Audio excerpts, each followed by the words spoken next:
saya juga baru baca berita bahwa hari ini pemerintah melalui Kementerian Agama meniadakan keberangkatan ibadah haji di tahun 2021 ini dikarenakan persiapannya yang bisa jadi khawatir terlalu mepet kalaupun dibolehkan oleh Saudi, karena sampai hari ini Saudi juga belum memberikan keputusan yes or no dibuka atau tidak untuk haji. Nah, pemerintah sudah hitung-hitungan saya rasa ya bahwa persiapan yang sekarang saja kalaupun jadi pasti berat, apalagi masih tertunda nih. Ini rasanya tidak dimungkinkan untuk diberangkatkan tahun 2021. Tentu kita ikut prihatin, ikut berduka, tapi jangan putus asa bahwa haji itu niat ibadah yang sangat istimewa. Tidak mungkin Allah Subhanahu wa taala memberikan halangan. Allah hanya menunda ya di waktu yang lebih tepat, di waktu yang lebih baik. Kalaupun dipaksakan hari ini saat ini, kalau terjadi apa-apa kan juga nauzubillah min zalik gitu ya. Pasti sedihnya jauh lebih hebat dibandingkan kesedihan yang mungkin hari ini ditunda untuk keberangkatan tahun depan. Tapi biasanya kayak gitu kan travel ada rugiin untung ruginya gitu Pak Ustaz. Iya. Pastinya yang namanya orang punya usaha travel itu kaitannya dengan hotel, dengan penerbangan, dengan tiket, dengan akses mutawif di sana, bis di sana, yang bisa jadi kita nih teman-teman travel sudah melakukan setoran gitu ya. Setoran untuk keberangkatan tahun ini. Nah, tinggal sekarang kebijakannya aja gitu. Apakah ini akan di hold untuk tahun depan atau dianggap hangus atau bisa dikembalikan. Nah, ini yang saya rasa juga jadi persoalan yang tidak ringan buat teman-teman yang usahanya di bidang travel. Tapi kabar Usaha travel sendiri. Ya, saya juga ada usaha travel. Ya, inilah yang kita alami gitu. Inilah yang kita rasakan walaupun kemudian saya sama istri tidak dalam program haji tapi lebih ke umroh. Nah, umroh juga ya beberapa bulan ini kan tidak ada keberangkatan seperti itu. Tapi kabar Mekah Madinah itu di situ gimana sih? Gimana? Kabar Arab Saudi. Ditutup apa? Arab Kabarnya udah Saudi dibuka sendiri sekarang ya? Gimana sih pandemi sekarang? Oh. Maksudnya, apakah sama sekali benar-benar tidak ada orang atau gimana? Ya. Hari ini beberapa hari sih sebetulnya sudah dibuka oleh pemerintah Saudi untuk Masjid Nabawi dengan protokol kesehatan, disinfektan, kemudian ada tempat cuci tangan atau hand sanitizer, pakai masker, tetap jaga jarak. Tapi untuk lokal gitu, maksudnya untuk jamaah yang memang sudah tinggal di sana atau orang-orang yang memang seperti teman-teman kita dari Indonesia yang kerja di sana, yang usaha di sana, yang jadi mutawif di sana, yang mukim di sana. Nah, untuk penerbangan dari Indonesia ke Saudi, nah atau kemudian pemberian visa ya dari Saudi kepada Indonesia, ini yang saya rasa masih ditutup. Jadi gimana orang mau berangkat sementara visanya mungkin tidak diberikan seperti itu. Pak Ustadz, mengenai new normal nih yang canangkan pemerintah kan akan dilaksanakan, isunya kan hari ini nih mulai dilaksanakan. Mungkin dari Pak Ustadz dan Kak April ada persiapan nggak sih? Atau mungkin dari Pak Ustadznya akan lebih intensif untuk ngambil job, dan Kak April sendiri gimana? Ya, langkah yang diambil pemerintah mudah-mudahan langkah yang tepat, langkah yang baik. Artinya apapun keputusannya, pemerintah harus memberikan keputusan.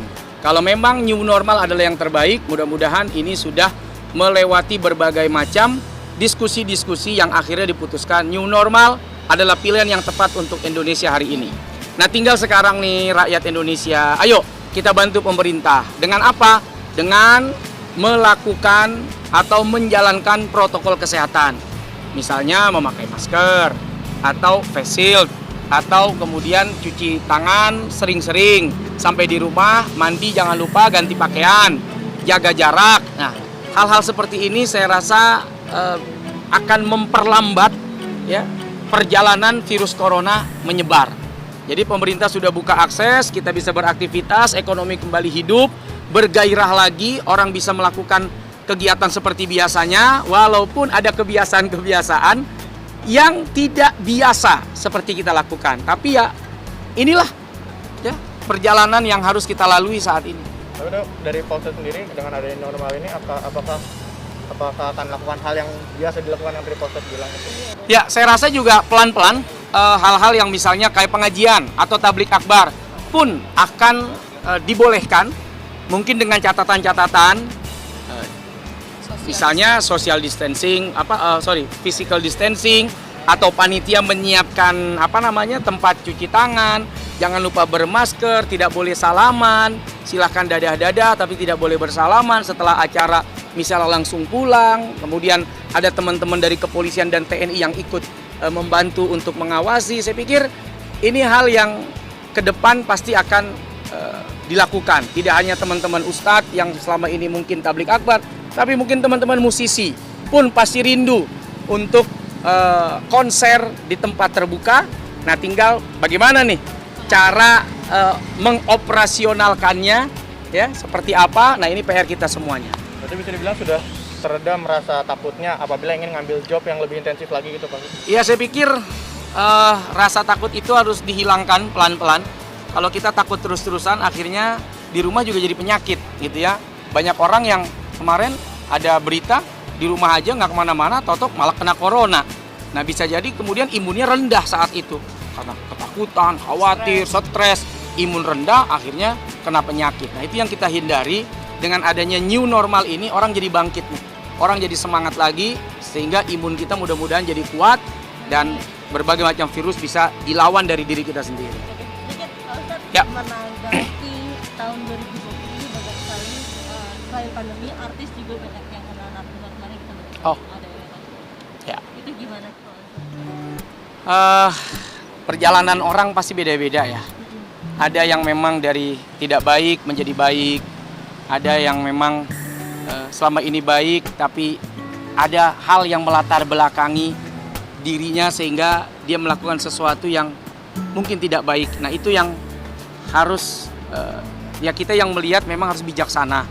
Ya, kita melihat harus bijaksana. Kita nggak tahu ada latar belakang apa yang membuat seseorang itu kemudian kena narkoba, lari ke narkoba, ya, atau menikmati hal-hal yang diiming-imingi dari narkoba yang pada sesungguhnya itu bisa merusak dirinya.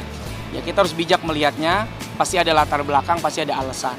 Nah, buat kita yang sehat-sehat, ya, mari berikan imun itu kepada orang lain, semangat kepada teman-teman kita, bahwa ada banyak cara untuk menghilangkan kejenuhan, ada banyak cara untuk menghilangkan stres, ada banyak cara untuk menghilangkan rasa bosan, rasa capek. Nggak harus dengan narkoba. Artinya banyak contoh kalau kita mau bilang, gue capek banget, gue lelah banget, gue udah nggak kuat nih. Sebetulnya yang lebih capek juga banyak, yang lebih lelah banyak, yang lebih boring banyak. Tapi mereka bisa melewati itu tanpa narkoba. Nah, pesan-pesan itu yang harus kita sampaikan kepada teman-teman kita semua.